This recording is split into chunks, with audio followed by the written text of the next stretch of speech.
So according to a recent study, companies with a comprehensive wellness program have seen a 25% reduction in sick leave and a 32% decrease in disability costs. Imagine adding that to your company, bringing a comprehensive wellness program into your company and seeing stats like that.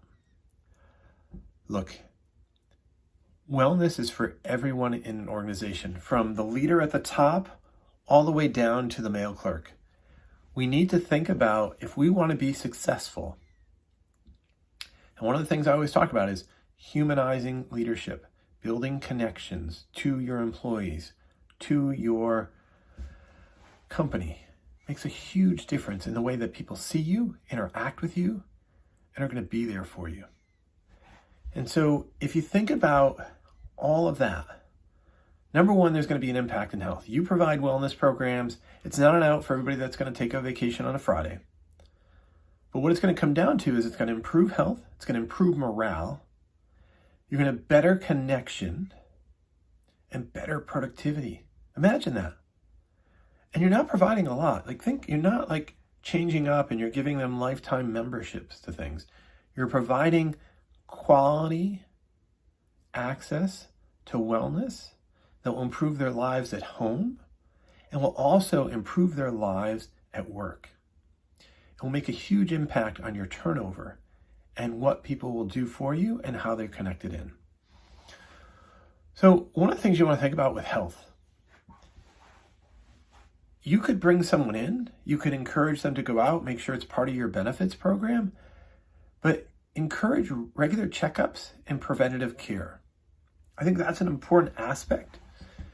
And, it doesn't take much, but would you rather send people out and make sure they're okay and be proactive in making sure they're taking vitamins and they're exercising, do all those things they are, compared to reactive and you're dealing with disease and other issues that become a lot harder to put things together? Promote a healthy lifestyle. I remember I was working in one company and that you would get an extra half hour if you were running or working out in the gym to your lunch. What about motivation there? That was awesome, right? You can go and work out, you could run, you could walk, as long as you were doing some type of activity. It was a great piece. And then think about the cafeteria in your company. Now, if you're still remotely working, you can still encourage people to do things, but think about how they can improve their nutrition. Have some talks on nutrition, the best way to eat, the types of food, snacks, what they should have. Look, you're not going to change everyone, but the more you provide that opportunity, you're going to make a huge difference. Offer gym memberships, health coaching, right? People don't know how to always take care of themselves. I think when I was growing up, we were offered, we had Pepsi, we had access to all this junk food. Nobody thought about it. So now, right, it's a whole different world. So how do you take care of yourself? And also address ways that you can improve mental health and stress management. Offer mindfulness, meditation, teach people how to do it. Allow them time. Have a meditation room or a mindfulness room where you can set up and people can spread out and do what they need to do for a few minutes. That could be their break. Just like we have pods that people can go and sleep and take naps, you could set that up very easily. The other part is building connection. You want to foster a nice, open communication and trust. It makes a huge difference. Team building and social events, ways that people get to know one another.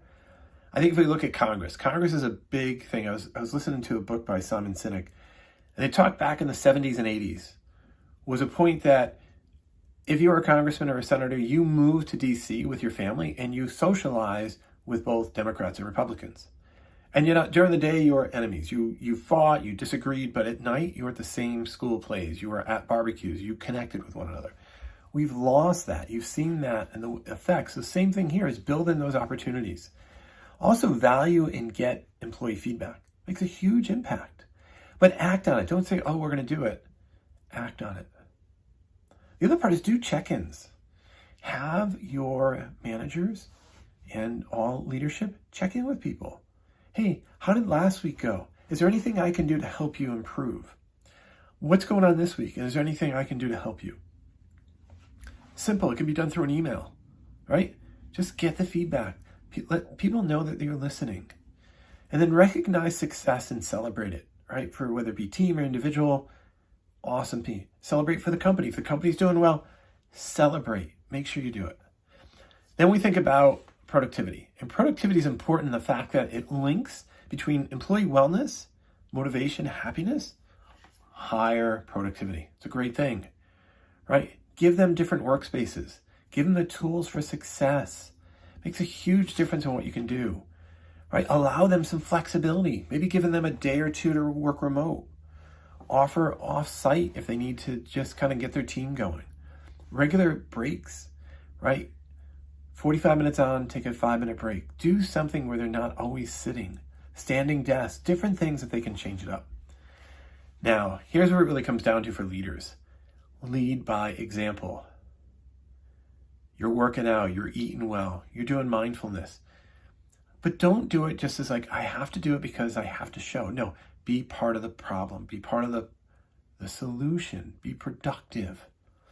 Check in, walk around your company and get to know people. Look, if you have a large company, the most you can really connect in with is like 150 people, right? Maybe 200, right? But when they find that it goes above 150, typically you're not going to know everyone. So if you have a large company, you got to rely on your leaders within divisions to make sure they're making those check-ins. And you have to check in with your leaders. Create a safe space for wellness concerns, right? Things are going on. They have an opportunity to talk to someone. Provide coaching, health coaching, career coaching, executive coaching. Huge benefits for them. Makes a big difference. But set up the programs. You'll see huge rewards when you do that. When you think about benefits for employees, right? Adding these pieces in, improve physical and mental health, enhance job satisfaction and engagement. They have stronger relationships with both their colleagues and managers, and you're giving them a better work-life balance. And then if we think the benefits for the organization, right? That increase, right? Increase for productivity, performance, lower healthcare, lower absenteeism. Your employees want to stay with you. If you're going to help them out and connect with them and really invest in them, they're going to stay with you. And you're going to attract more quality employees in. And just the culture and reputation just increases. So look, let me give you a little call to action here. Right. So if you're not a leader, encourage your leaders to have some employee wellness conversations. If you are a leader, you need to take action. You need to make sure that your wellness program is working well. Invite leaders to explore and implement wellness opportunities within their teams, right? If they can find something a little bit different, they want to tweak it. And then emphasize the importance of continuous improvement and commitment to the employee well-being and connection. Makes a huge difference in your world. And the last thing I want to bring to you and want you to think about, this is just a quote of, when we prioritize the well-being of our employees, we create a ripple effect that benefits not only our organization, but also the lives we serve. Let us commit to making wellness a cornerstone of our leadership and watch as our teams thrive. Look, if you want to have a wellness talk, you want to incorporate it into your company, you want me to come in and talk, I'd be more than happy to. Reach out, let's have a conversation, but wellness rocks, and you need to make sure it's part of your everyday conversation and part of your company culture. Take care.